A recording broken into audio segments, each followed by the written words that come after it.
gentlemen, start your engines, brothers. Oh, we have some new intro music. Start your engines, brothers. It's so good we have to play it twice. That is just incredible. Welcome to the Breakdown, folks. Episode 39 of the Breaking Balls podcast. Again, Bob and Adam here. And there's nothing that pumps you up more than the Hulkster, is it, Ad? Nope, not quite, except for today's podcast episode, Breakdown, Bob. We're talking about the big boys. It's Hendrick, it's JGR, and it's Penske. We've got a lot to break down. But before we get into all of that, we got an appetizer this weekend, Bob. A little bit of racing. It was at Daytona. The cars had headlights, so it was a little bit weird. The 24-hour race at Le Mans. Did you catch that finish, Bob? Because I'm not going to lie, I didn't watch the whole thing. It's an appetizer. I got to use it as my discretion, but I did watch a little bit of it this morning, caught the finish. What did you think of it? Listen, we're not going to be pretending to be sports car IMSA fans or experts over here at Breaking Balls, but when there's cars on track in January and we're itching for anything, we'll get into it a little bit here. James Allen, Ben Hanley, if you don't know the names, that's okay. But in the LMP2 class for 24 hours at Daytona, they race again 24 hours on this track at Daytona, folks. And it came down to literally a tenth of a second. I mean, a last front stretch pass. He used the draft, go up outside of him. And, I mean, just the very front corner. Adam, it's crazy that they race for 24 hours and it comes down to literally that much. Doesn't get any better than that, does it?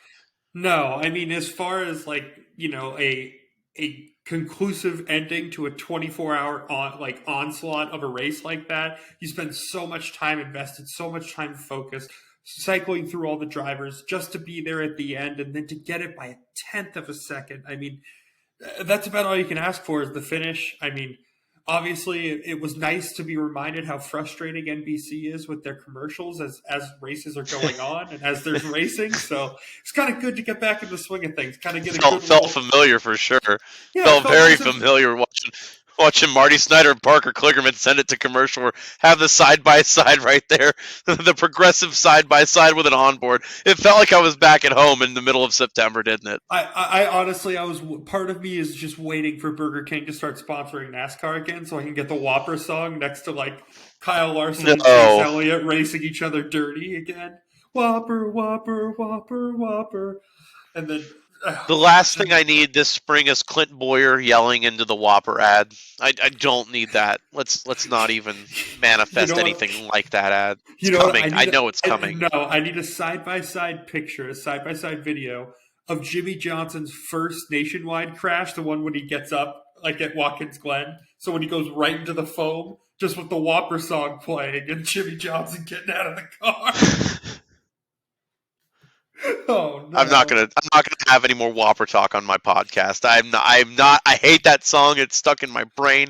It's stuck in pop culture, and I hate it. But we're gonna make a natural transition here, folks, because at Le Mans this weekend there was only one NASCAR driver on track at the 24 hours, and that was Austin Cindric. So, we are breaking down three different teams, the big boys here, and Austin Cindric races for Joe Gibbs Racing. No, Hendrick Racing. No. Huh? Penske. Okay, there we go. All right, 1 for 3. But yeah, we're breaking down Penske, the champs over here, Ad. And you look at the lineup there: Joe Logano, Ryan Blaney, young Ryan Blaney, and Austin Cindric in his sophomore year there. A lot to break down here. Where do we want to start? Do we want to start with the champ? Do we want to start with Joe Logano that has hair now? I think we go top down, hair plug Logano. Very interesting to see. One of those things that, like he had said when he announced all that, he had a helmet on the entire time, so it was kind of odd to whatever. But the video, everything about it, good on him. That's our champion. Oh, captain, our captain for the time being. You may not like it, but he is the representative of the sport, the public-facing champion per se. And, I mean, I think you're going to set the trend in my Team Penske breakdown, Bob, because it's all about consistency. So we'll talk about it from Joe Logano's perspective, obviously, with him winning a championship last year. They had a pretty solid, consistent year. Were good when it counted, to be honest with you, especially towards the end there to kind of give themselves the time to kind of get themselves ready for Phoenix. just felt like they did everything right. So if they could just be consistently good again this year, kind of keep things going, keep things on track, I like his chances at having another successful year. Not necessarily ready to say he's going to go back to back, but what say you, Bob? Yeah, you look at Joe Logano, he's always going to be probably one of the top Fords every year. Uh, We looked at him last year, and I really didn't think he was going to be that big of a threat. Obviously, the Fords were hit or miss all of 2022, but I was just looking at, earlier today at his stats there. Going into the playoffs there, he had 2 wins, 3 if you count the Clash, which we saw in LA. Yeah, that was always fun. We got to see the next gen in person, but then he wins in Vegas to lock himself into the championship 4, and then he wins the playoff race in Phoenix for the championship. So he had 4 races, 5 if you count the Clash, that he won. A sneaky year really for that 22 team. Like you said, they were consistent all year. They put themselves in good position. They didn't wreck out too terribly much. And to transition it, his teammate Ryan Blaney, he was consistent. He was the only guy that pointed his way in after all the winners there. But Kurt Busch being medically ineligible, he points himself in as driver 16, even though he finished second all year. He was consistent until the round of 8. And that was the big difference between him and Joey Logano, who were very similar going into that last big championship push. He wrecked out of Vegas. He wrecked out of Homestead. That's the difference between a guy like Joey Logano, who 2-time champ now, going for 3 in rare air, and a guy like Ryan Blaney, who's kind of pushing Joey for that head of Penske, but has that consistency. But we haven't seen him be able to take over races like Joey Logano. No, and I think you're kind of headed in the direction that everybody is, and Ryan Blaney is slated to take things over at Penske. I don't think it's a secret. I don't think anybody's trying to hide what's going on there. But at the end of the day, it's kind of up to him to take it. Like I said, I'm going to keep going with the theme of consistency through this entire thing. All last year, Blaney was consistently good. I mean, in good positions, one of the higher average top finishes all last year, but just never found a way to win a race other than the All-Star race, which, I mean, let's face facts. I mean, that window net was down. He couldn't have secured it on his own. So if NASCAR really wanted to get picky, he basically cost himself his only win last year. I mean, it's little things like that. He just needs to kind of take that role that everybody seems to be wanting to give him so badly, because I mean, let's face facts. The guy's got it all. He's got the looks. He's got the talent. Everything about Ryan Blaney, he seems like he could be a huge success, a huge star in this sport. It's kind of up to him, and I think this year will be kind of massively indicative of his future as to whether or not he's going to take his role that everybody in the sport seems to want to give him, or is he going to have to fall back, and is that role going to pass him by? It's really an interesting spot he sits in, Bob. Definitely. You looked at him in 2021. He had, I believe, 3 wins after it was all said and done there, and you kind of expected him to take that momentum into 2022, but 0 wins. I mean, not a single win. And when you have, your teammate Joe Logano, who, you guys are both championship caliber drivers, at least you're in equipment wise. Logano wins 4 to 5 races, depending on how you look on it. Blaney wins 1 non-point race. At the end of the day, Logano is a championship caliber driver, and Blaney's trying to get there at the end of the day. It's still, he's still got steps to make, and he's young. Like you said, he's got everything in the world: the talent, the looks, the sponsorship behind him. But he's in the equipment. He's got to start having results. He's got to have that dominance, not at these plate races, but at these ovals and at these. He's got to get better at road courses. He's a average driver at road courses. It's not a liability like some drivers, but it's not the best. And not to tie it too much together, but you look at road courses, they're the best driver for Penske is Austin Cindric. And he hasn't won a road course in his, first year at Penske. Won the Daytona 500 rookie year. You'd think it's a big win, but was kind of a, invisible man after that. Adam, I'm curious what your thoughts on Austin Cindric's rookie year. Was it positive? Was it negative? Anytime you win the Daytona 500, it's got to be good, right?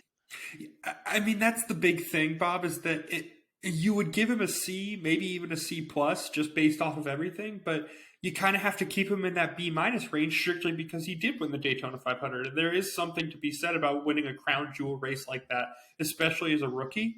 One of those guys I remember being very competitive at a lot of different races, especially road courses. You hit the nail on the head. One of the better road course racers that is in the sport right now, and definitely the best one at Penske. So it'll be interesting to see if those are areas as more road courses continue to come onto the schedule. Will that be an area that Cindric's able to take advantage of? And what is his other niche? Where else? Obviously, you can be a strong road course racer, but you need another specialty. You need to round things out. You need to get comfortable on different types of tracks. Obviously, it can't be restrictor plate racing because that's a little bit too hit and miss. But it'll be interesting to see where he can take steps this year. And to keep with my consistency theme for this team, it's kind of like he was very much fair, average, and every now and again would sprinkle in great, and he just needs to find consistent good this year. I mean, I think you're thrilled if all three of these guys make the playoffs this year. I think that's a lofty goal for sure, just because it's an interesting place. But I mean, there's no reason talent wise that these three should be kept out of the playoffs. No, agreed. And you take Cindric's Daytona 500 win out. He was probably 20th in points, I believe, 21st, 20th, 19th. He was not the most competitive car, but you get that race to lock in early. You don't have to worry about it. But no excuses for him this year. He's going to have to be competitive on those road courses in that that 2 car. That's one of the flagship cars at Penske, and a historic number. But that sophomore, you're having that step in that new car. Hopefully, he can take the next movement for Penske, because a lot of talent in that young man. But being around Ryan Blaney and Joey Logano, you're around Sharks, you're around Wolves. It's not going to be easy, that's for sure. But Penske definitely seems like out of the driver lineup, they're the most consistent. You know what you're going to get every week, if that's fair to say. And I was just going to say that Penske just feels like one of the teams that never necessarily makes a ton of headlines in NASCAR, but not one that you're thinking we're not talking about because they're not doing well. They're just consistently good. They're just always around. They're always competitive. I mean, at this point, Roger Penske's done such a good job in every facet, any sort of motorsport that he's ever wanted to be involved in. He's been successful. So it just seems like, the machine keeps turning here. Drivers keep, they have good talent. They're going to have good equipment. Just interested to see if it all comes together this year, Bob. But well, you keep talking about good equipment, good equipment ad. I think you were about to transition it too, but I beat you to that one. I think I false start just a little bit like Trent Williams every play today, and I don't care because I didn't get flagged for it. Just like most of these tackles in the NFL don't get flagged for it anymore. It pisses me off. But anyway, well, you know what, Bob? I'm going to go Trent Williams and throw you out of the way and take this transition anyway, because we are going to talk about Joe Gibbs Racing, and we are going to talk about the number one driver at Joe Gibbs Racing. It's Denny Hamlin, Bob. It's going to be Denny Hamlin. We're going to talk about Denny Hamlin here. No. I can say this with the bumper behind me, sir. There's a new number one at Joe Gibbs Racing. We're going to break down Joe Gibbs Racing's number A driver, the number one. Final 4 last year, Christopher Bell had. There's a changing of the guard at JGR. I'm ready to say it. No, please. Elaborate, please. I would like you to explain. Tell me more about the changing of the guard at JGR, Bob. You look at Chris Bell last year, obviously 3 wins. He led, though, JGR in top 5s, top 10s. I believe I've written it down. 12 top 5s, 20 top 10s out of the 36 calendar races there. He was consistent all year. He was their best road course driver, winning at the Charlotte Roval to lock himself into the playoffs. He had 2 different playoff wins where he had to win to lock himself in. He took that next step, and he's only 26. He's going to be a dominant racer moving forward. It just feels like it's all set up for him to be the guy moving forward over there with Denny Hamlin and Martin Truex, in their early 40s. They're not getting any younger. At some point, once you hit 40, you start to decline in your NASCAR career. We haven't seen it totally with the 19 and the 11, but you got to think that we're a year or 2 off from that, if not this year. Christopher Bell is by default the next man up, and with a championship 4 already in his belt, and outside of his crewman basically ripping his finger off in the jack gun, he's probably competing with Joey Logano for that championship in Phoenix. I mean, tell me why the 20 car is not the team to beat at Joe Gibbs this year. Because everything about my childhood and the bumper behind you tells me that the FedEx is always going to be the dominant car.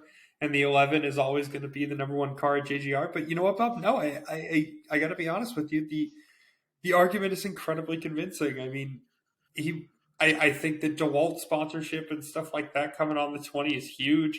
I mean, the bigger money is kind of going towards Christopher Bell right now, and why wouldn't it? I mean, he's massively exciting. The back against the wall, win and get in situations that he found himself in, and he was able to produce in last year, I think turned a lot of heads. So you're right. I think it is. That may have been one of those things where it's like, look, telling the 11 and the 19, hey, move over because it's time. I'm here to take my spot, and I'm not waiting anymore. And I'm anxious to see how this year goes for him, because if he continues and takes a step, I think we've got the next star on our hands, because I mean, he's well spoken. He just, I don't think he loves the media stuff, but at the end of the day, he's good at it, and it's interesting. And when you drive like that, you don't have to do a ton of talking to back stuff like that up. So, I mean, I think you're right, Bob. The 2020 is definitely probably the number one car at JGR right now. But can we please talk about the 11 now? Because I think we've done enough to talk about Christopher Bell. We've said enough good things. Let's talk about Denny, because, that feels like home, Bob. It's like a warm hug from your mom. Talking about Denny. Hey, Hamlin, nice PJs. Still one of my favorite commercials in recent memory there. But, Ad, you mentioned the bumper behind me. We'll talk about old Dennis Hamlin then. It just, strange season last year. He's a wall ride away at Martinsville of Ross Chastain from making it in the championship for I believe, the third or fourth time in the last 5 years. The guy that is, perennially one of the faces of NASCAR, one of the most outspoken drivers, obviously a team owner, first ballot Hall of Famer, but, he's won every race but that last race, that championship race. And I think it's, another year we're going into this asking, is this the year for Denny Hamlin? Is this the year he finally does it? It's hard to say, but, every year he gets closer to that point where, he's going to hit that decline. He's still in a competitive car this year, but this is a contract year for him in the 11 team, and it's a contract year for the FedEx sponsorship, which sponsors that team for, 30 plus races a year. You don't get that in NASCAR anymore.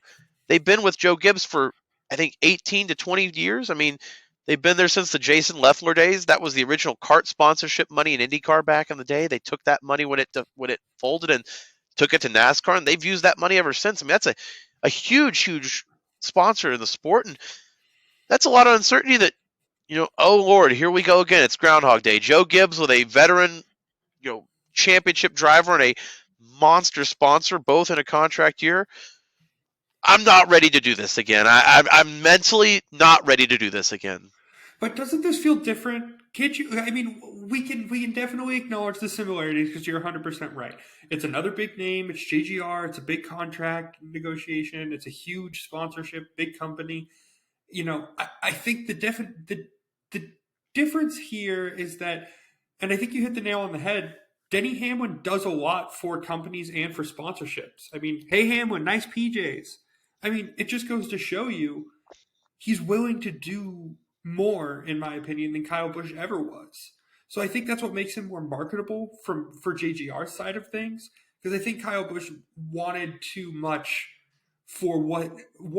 money for what he wanted to do. And I think in order to get that, he had to go somewhere else. To where with Denny Hamlin, I think Denny understands the business. He's on the ownership side of it.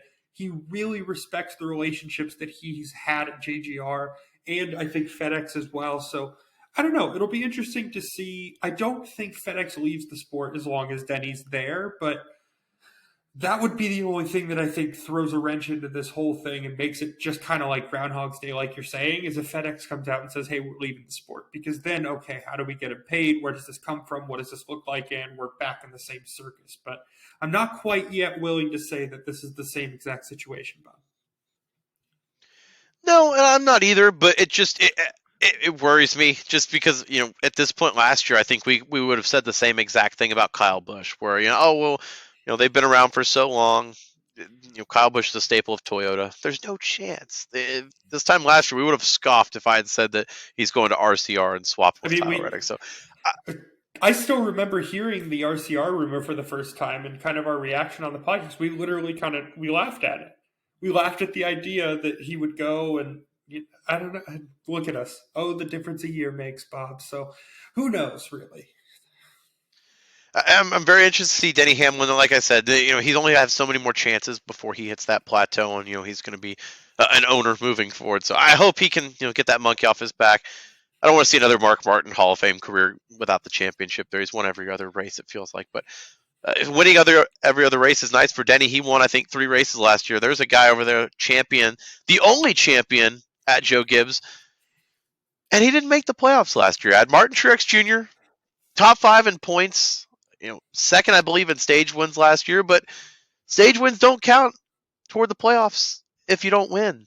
And he didn't win it. He didn't make it in. He was behind Ryan Blaney, the only points guy to get in. When you have 17 different winners and you're not one of them, that's just an indictment that maybe you were snake bitten, maybe not, but a weird year for the 19 and Truex, huh? Yeah, I mean, they say close only counts in horseshoes and hand grenades, and I mean, NASCAR is clearly not one of those two things. And Martin Truex was close a ton last year. I mean, he was always running towards the front, always seemed to have a good car, always seemed to have a really good setup, seemed to have a good feel. Everything was going right, and then all of a sudden, at the drop of a hat, mechanical issue, something would go wrong on pit road, a penalty, anything bad that could have happened did happen to Martin Truex Jr. last year. And I think this year, I mean, it's just interesting because with age, who knows what we're going to get out of him this year, Bob? I mean, I don't know. Hold on. I got to go ahead and talk. All right. Bless you. You get the Truex demons out of you. I did not mute myself for that sneeze, ladies and gentlemen, and I apologize. I was trying to real quick. That one snuck up on me. Whew. Oh, ladies and gentlemen. Listen, give the man a break. He's feeling entitled. The Eagles are going to the Super Bowl. He feels like he can do anything in the podcast right now. You know what? I'm not going to tell him otherwise. I'm not going to tell him not to. Sorry, I'm confused. I'm sneezing because I'm allergic to hanging out with losers and non-playoff teams. So doing this podcast with Bob's been very difficult. Oh, I'm glad we're breaking down playoff drivers then at least here because oh, wait, never mind. We're doing Martin Truex Jr. Never mind, Ad. That's how you segue back into the podcast. That's how you reel it back in here, folks. But anyway, just to wrap it up here on the 19 team here, Ad, we talked about Denny Hamlin's in a contract here. Martin Truex is in the same boat. He said he's not going to know if he's going to drive next year until probably end of the summer. That's a very long time, especially silly season time. You're starting to prep your sponsorships for next year. If Joe Gibbs loses the 19 and Truex there, he probably takes Bass Pro Shops with him. That's another major sponsor gone, another hole in the Toyota's lineup there, and not a lot of names that you can fill in ready to go like a Truex there. It's just one of those things that, like you said, with Denny Hamlin, I'm not worried yet, but I'm a little bit more worried about the 19 than I am the 11. And what I will say is even more concerning from a JGR perspective, not even necessarily the 19, is that, okay, Martin Truex is gone, and Bass Pro Shop may leave with him. And on top of that, they may not leave the sport because they've obviously had a very good relationship with Junior Motorsports and Noah Gragson. And, moving forward, obviously, I know he's, moved on to Petty Johnson, as we'll call them, because I'm not calling them whatever the heck Legacy MC is. So it's just very interesting to see. I mean, what will become of Joe Gibbs Racing? And, obviously there's been so much going on with the leadership and the tragedy that went on with, with Coy Gibbs and everything like that. It's just left a lot of question marks. And there's just a lot of unanswered questions that I think will at least get some writing this year. But Bob, in what I can only consider the most morbid transition of all time, I guess we can transition into Ty Gibbs now. Getting behind the wheel of the 18 after an Xfinity championship. I mean, let's face it, this is the wonder boy of NASCAR. This is the guy that we're trying to really market as the next big thing. So what are the expectations for Ty Gibbs in his first full-time ride at the Cup level? The next big legacy, the next big young gun in the sport. Obviously, him winning the Xfinity title last year only does nothing but pour gas on that hype, I would imagine there. And then you put him in a competitive car, the 18 from last year. Obviously, they're going to rebrand to be the 54 to keep that, Ty Gibbs branding in line there, but he's going to have full sponsorship from Monster again. That partnership's not going away there anytime soon. I'm really intrigued by this ad because you could make two different arguments. Obviously, last year, like I said, he won the Xfinity title. Anything he gets in, he learns quick and he wins in, it feels like. But he raced pretty much a half season last year in Cup for 23XI once Kurt Busch got, medically, concussed and, wasn't able to drive. And only one top 10 average finish, I think 22nd, 17th. I can't remember exactly what the number was. It was one of those two numbers there. Obviously he's kind of keeping that car clean, trying to keep it, just getting laps experience more than anything. They're not going to develop that car more toward him. They're going to keep it all toward Bubba at that point. But, he didn't just wow like we thought he did after that immediate top 10 at Michigan there. And I'm just curious to see if that's going to be the outlier and, he was focusing on Xfinity, or if, that next step, once you get to the Cup, it's, it's the ocean out there. It's dog eat dog. It's the big boys every single week, no matter who you're racing against, even if you're in the back there. And so I'm curious to see if Ty Gibbs can take that next step. You would think it's in a better equipment with that 54 than the 23, 45, whatever he was in last year. They kept switching it up. But I don't know, Ad. Do you think that he wins a race this year? I mean, that's hard. I mean, there's always the off chance that he kind of backs into one, but I mean, I don't think he goes out and drives and absolutely dominates and wins a race like we're used to seeing him do at the Xfinity level or anything like that. I mean, let's face facts. I mean, that car that he was in Xfinity was one of, if not the single best car every single time it went to the track, and I don't think he's going to get that quite yet at the Cup level.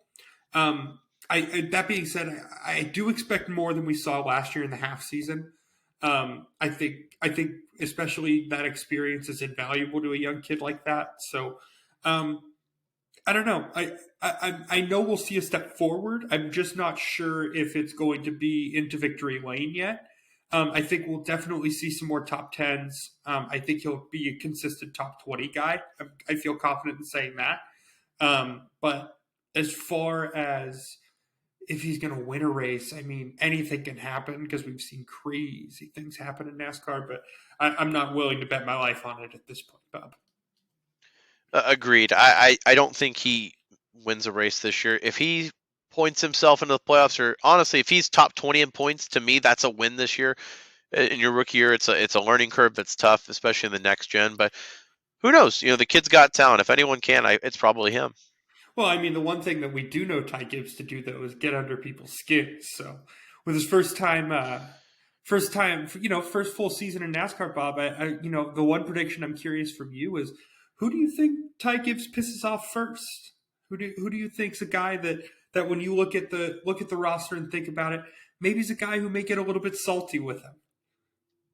I know I've got my names. I can't wait for the first time.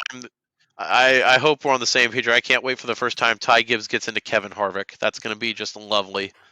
Oh my gosh. Old man Harvick in his last year, not putting up with that shit. Oh, it's going to be so good. Oh, just glorious. I think Kevin Harvick's a name. I think a guy like Michael McDowell would be hilarious. I think Kyle Busch is going to be funny. Kyle Busch. Yeah, I was going to say Kyle Busch. There's a lot. It writes itself. Yeah, that story writes itself. I think they have a good relationship, but obviously all's fair in love and war and on the racetrack. So, Bob, this just leaves one last team.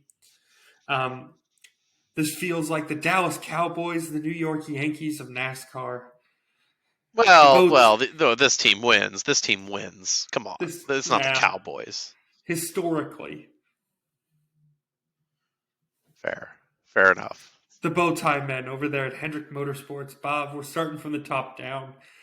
And hopefully you can agree with me this time that we are going to start with what I believe is the best race car driver in the world.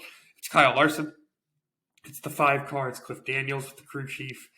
A little bit of a down year last year, which is kind of a weird thing to say because he still won, still was still in the playoffs, but just not quite the dominance that we were used to from Kyle Larson. So, Bob, know you're a Kyle Larson fan. Please give me your expectations going into this year. You mentioned it was a strange year. It just, when you get into the next gen car, you would think that the best drivers would adapt right away, and we say on this podcast, and most people say Kyle Larson is, if not, he's one of the best wheelmen in North America with whatever you put him in, late models, dirt, anything, it doesn't matter. It just felt like they couldn't get fully comfortable. They weren't consistent last year in that 5 car for whatever reason. I don't know if it was the team, if it was Larson, if it was Cliff Daniels, but you watch Chase Elliott, especially last year in the summer, dominate. Kyle Larson never had that stretch of run where he did in 2021, where he won, was it, I believe, 9 races.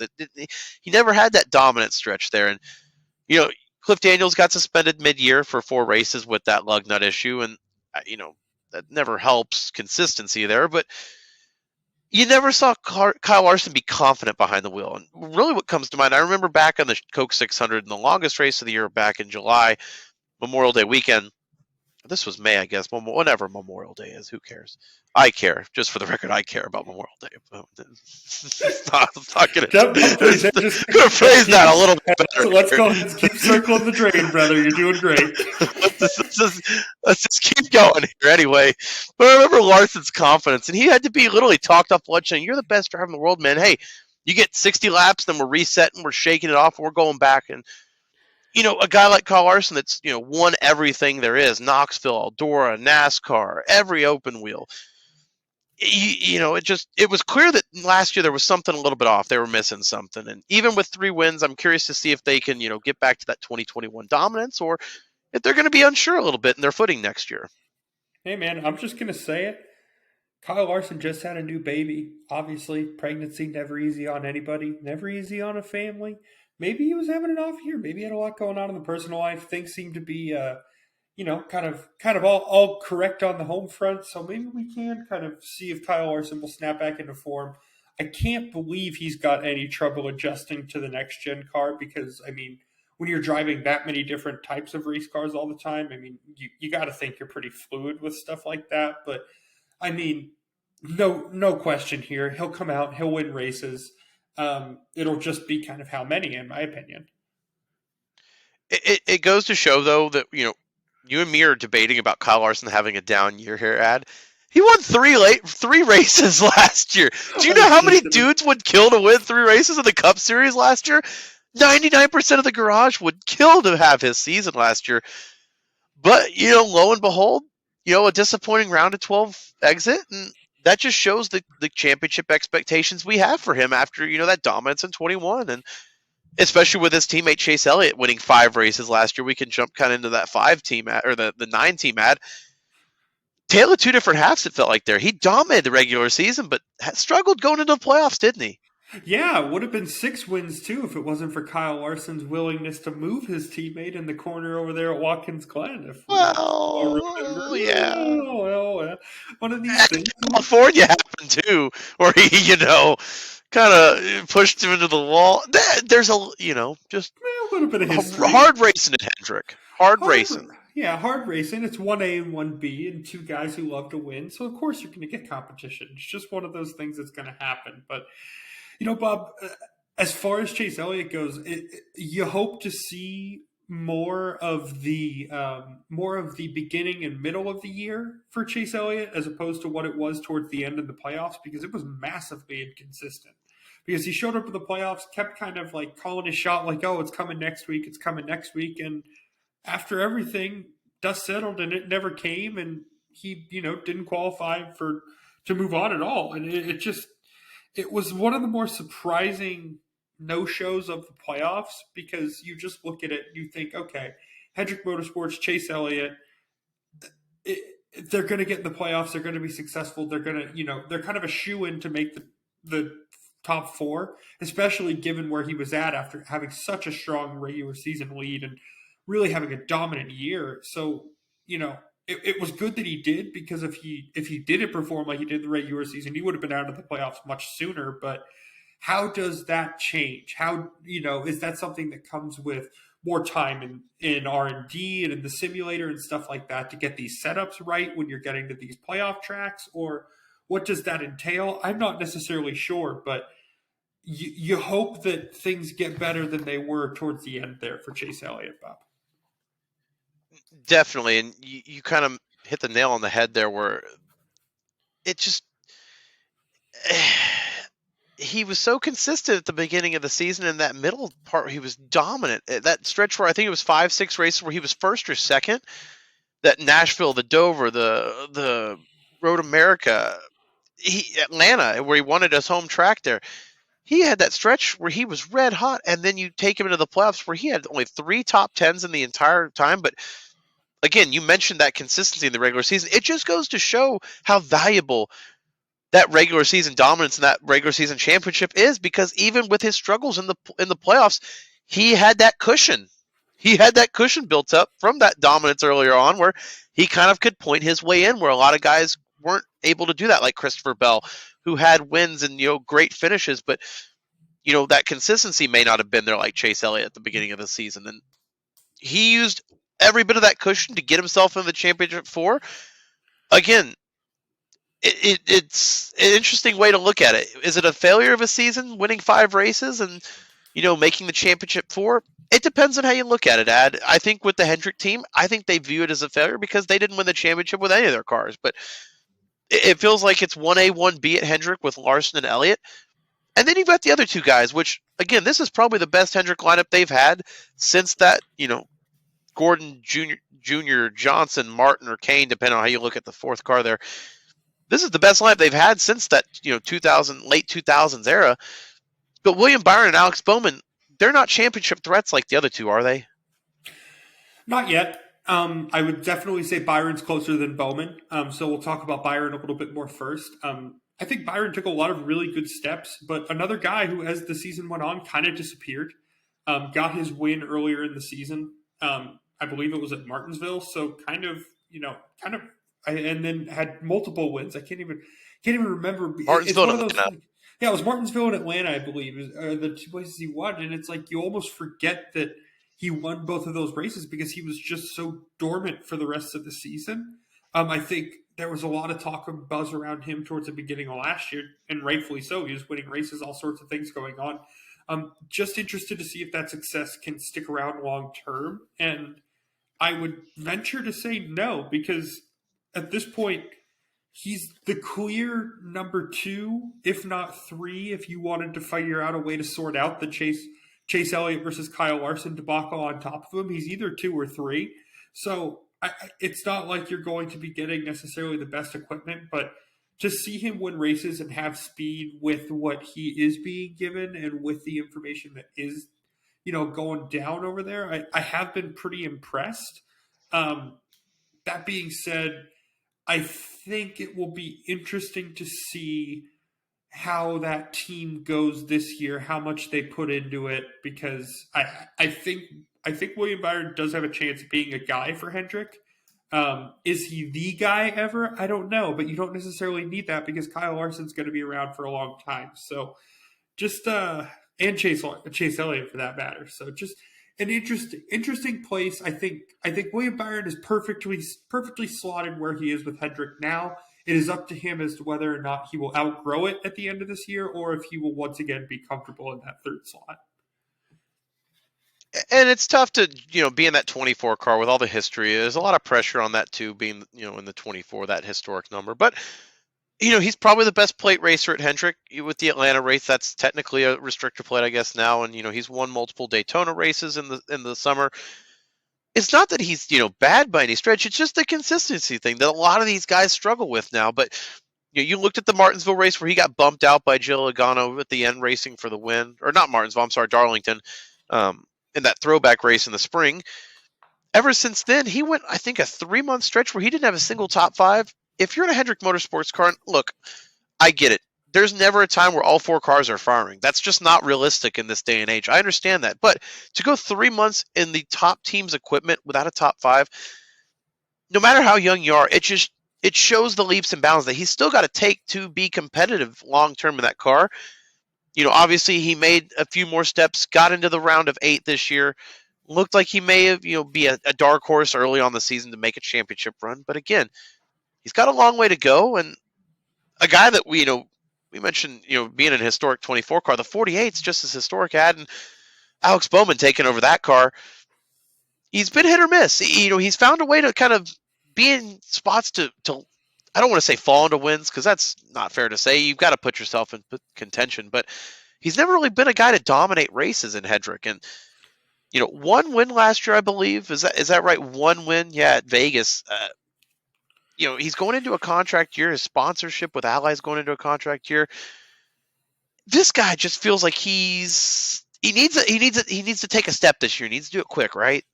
Yeah, this feels like the only thing that saves Alex Bowman's job is like a multi-win year, and that's a weird thing to say. But once again, when you're at the top level with these teams like Hendrick and Gibbs and stuff like that, it's just kind of the expectation of what's going on. I mean, it's just it's the expectation. It's the norm is winning and dominating and stuff like that. So I just think Bowman, especially with the sponsorship money kind of being in question, it just more questions than answers there, Bob. And luckily it's kind of in his own hands because he'll be able to go out and perform and hopefully be able to either get himself a seat with Hendrick or find himself a suitor elsewhere. But I would be shocked if he returns to Hendrick at the end of this year. I just think this seems to be a natural breaking point, in my opinion.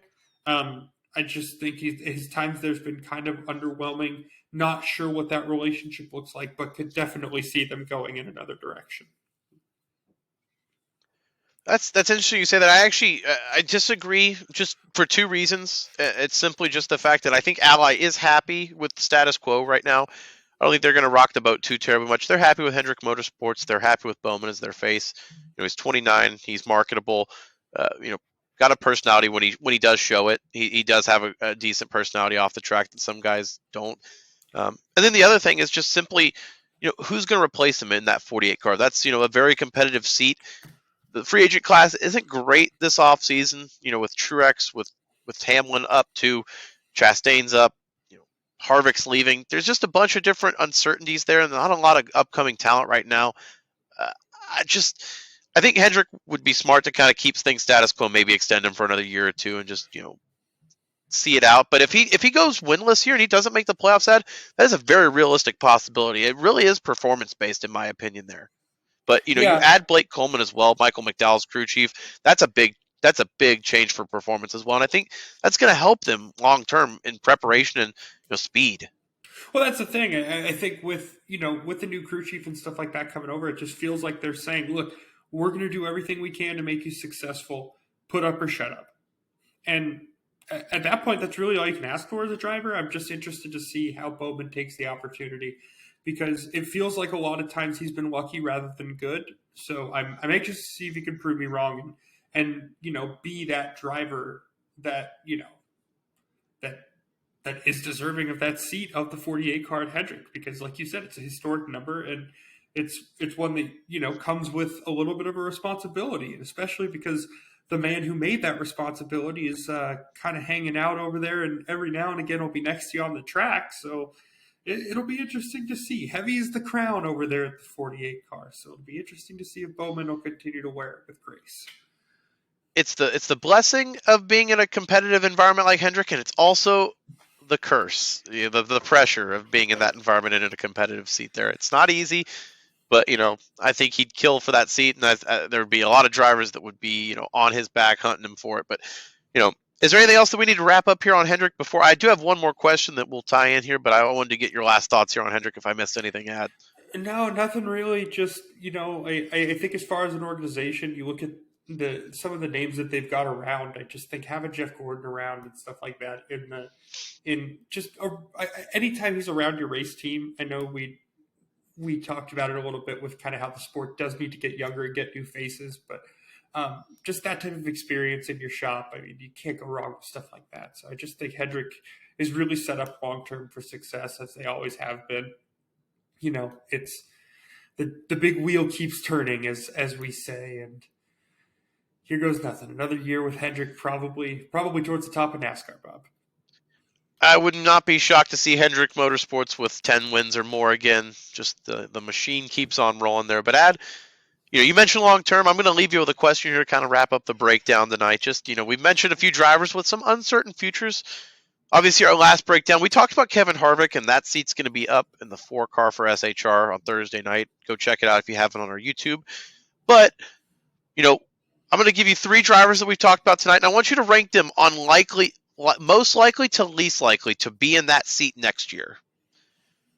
Okay. We've got Denny I'm Hamlin in following. the 11. We've got Denny Hamlin in the 11, Martin Truex in the 19, and Alex Bowman in the 48. We've got the 3 drivers we kind of talked about tonight with their futures uncertain. I'm curious what your thoughts are on who's going to be most likely in those seats, because I've got kind of an idea as well. Okay. Well, let's start here. I think if you're looking at certainty of those 3 names, I think Denny Hamlin seems to be the most certain.